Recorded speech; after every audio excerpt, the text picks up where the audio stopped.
भगवान की मर्जी। राधे राधे मित्रों। एक आदमी मंदिर में सेवक था।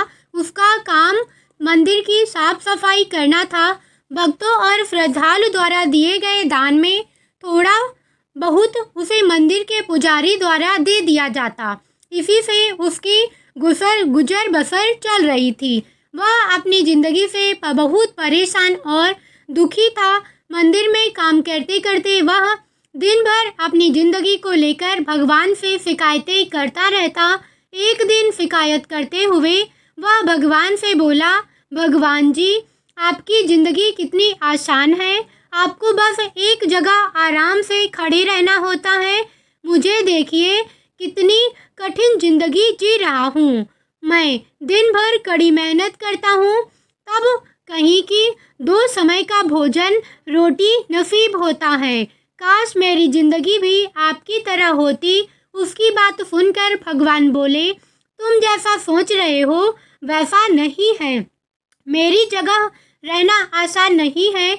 मुझे बहुत सारी चीज़ें देखनी पड़ती हैं, बहुत सारी व्यवस्थाएं करनी पड़ती हैं। ये हर किसी के बस की बात नहीं है। भगवान जी, कैसी बातें कर रहे हैं आप? आपका काम आसान ही तो है। आपकी हर तरह तो मैं भी दिन भर खड़े रह सकता हूँ। इसमें कौन सी बड़ी बात है? मंदिर का सेवक बोला, तुम नहीं कर पाओगे। इस काम में बहुत धैर्य की आवश्यकता पड़ती है। भगवान बोले, मैं जरूर कर पाऊंगा। आप मुझे एक दिन अपनी जिंदगी जीने दीजिए। आप जैसा बताएंगे मैं वैसा ही करूंगा। मंदिर का सेवक जिद करने लगा। उसकी जिद के आगे भगवान मान गए और बोले, ठीक है, आज आप पूरा दिन मेरी जिंदगी जियो। मैं तुम्हारी जिंदगी जीता हूँ, लेकिन मेरी जिंदगी जीने के लिए तुम्हें एक शर्त माननी होगी। मैं हर शर्त मानने को तैयार हूँ। भगवान जी, सेवक बोला। भगवान बोले, ठीक है, तो ध्यान से सुनो। मंदिर में दिन भर बहुत से लोग आएंगे और तुमसे बहुत कुछ कहेंगे। कुछ तुम्हें अच्छा कहेंगे, कुछ तो बुरा। तुम्हें हर किसी की बात चुपचाप एक जगह मूर्ति की तरह खड़े रहकर धैर्य के साथ सुननी है और उन पर कोई प्रतिक्रिया नहीं करनी है। सेवक मान गया। भगवान और उस आदमी ने एक दिन के लिए आपस में बदल ली।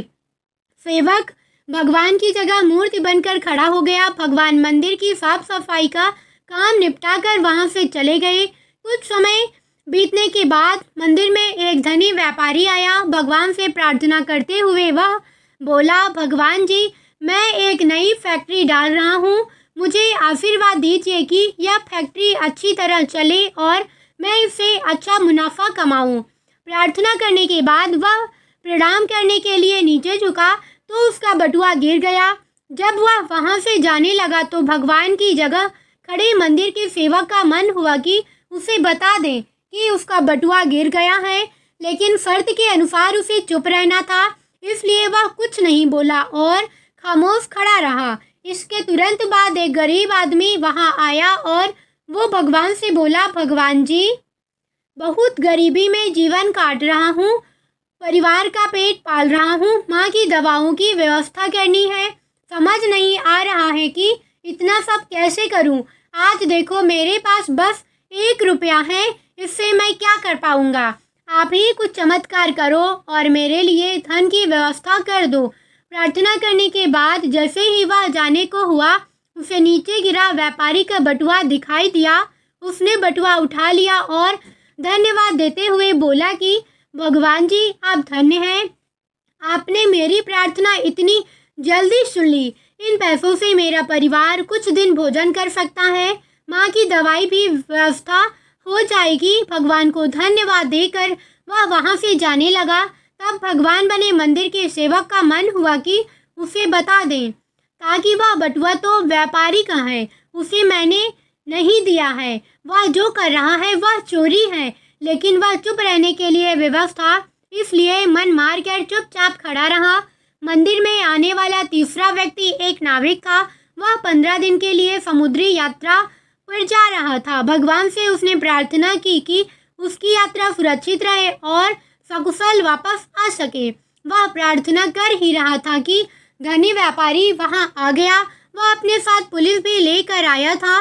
नाविक को देखकर वह पुलिस से बोला, मेरे बाद ये मंदिर में आया है, जरूर ही इसने ही मेरा बटुआ चुराया होगा। आप इसे गिरफ्तार कर लीजिए। पुलिस नाविक को पकड़कर ले जाने लगी। भगवान बने आदमी को अपने सामने होता हुआ ये अन्याय सहन नहीं हुआ। शर्त अनुसार उसे चुप रहना था, लेकिन उसे लगा कि बहुत गलत हो चुका है। यदि अब मैं चुप रहा तो एक निर्दोष आदमी को व्यर्थ में ही सजा भुगतनी पड़ेगी। उसने अपनी चुप्पी तोड़ते हुए कहा, आप गलत व्यक्ति को पकड़ ले जा रहे हैं। ये बटुआ इस नाविक ने नहीं, बल्कि इसके पहले आए गरीब व्यक्ति ने चुराया है। मैं भगवान हूँ, मैंने सब देखा है। पुलिस भगवान की बात कैसे नहीं मानती, उनकी बात मान उन्होंने नाविक को छोड़ दिया और उस गरीब आदमी को पकड़ लिया जिसने बटुआ लिया था। शाम को जब भगवान वापस आए तो मंदिर के सेवक ने पूरे दिन का वृतांत बताते हुए उन्हें गर्व के साथ बताया कि आज व्यक्ति के साथ अन्याय होने के साथ रोका है। देखिए, आपकी जिंदगी जी कर मैंने कितना अच्छा काम किया है। तब भगवान बोले, ये तुमने क्या किया? मैंने तुमसे कहा था कि चुपचाप मूर्ति बनकर खड़े रहना, लेकिन वैसा ना कर तुमने मेरी पूरी योजना पर पानी फेर दिया। उस धनी व्यापारी ने बुरे कर्म करके इतना धन कमाया है, यदि उसमें से कुछ पैसे गरीब आदमी को मिल जाते तो उसका भला हो जाता और व्यापारी के पाप भी कुछ कम हो जाते। जिस नाविक को तुमने समुद्री यात्रा पर भेज दिया है, अब वह जीवित वापस नहीं आ पाएगा। समुद्र में बहुत बड़ा तूफान आने वाला है। यदि वह कुछ दिन जेल में रहता तो कम से कम बच जाता। सेवक को यह सुनकर एहसास हुआ कि वह तो बस वही देख पा रहा था जो आंखों के सामने हो रहा था।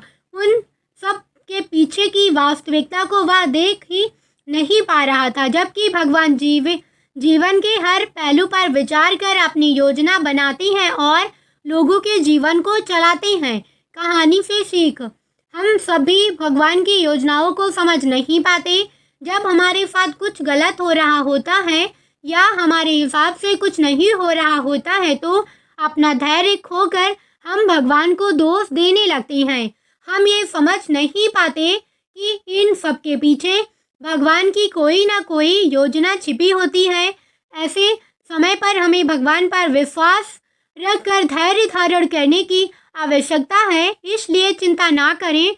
यदि आपकी मर्जी से कुछ नहीं हो रहा है तो इसका अर्थ है कि भगवान की मर्जी से हो रहा है, और भले ही देर से ही सही, भगवान की मर्जी से सब अच्छा होता है। ऐसी वीडियो को देखने के लिए वीडियो को लाइक, चैनल को सब्सक्राइब करके कमेंट में राधा रानी की जय और ठाकुर जी की जय जरूर लिखना। धन्यवाद।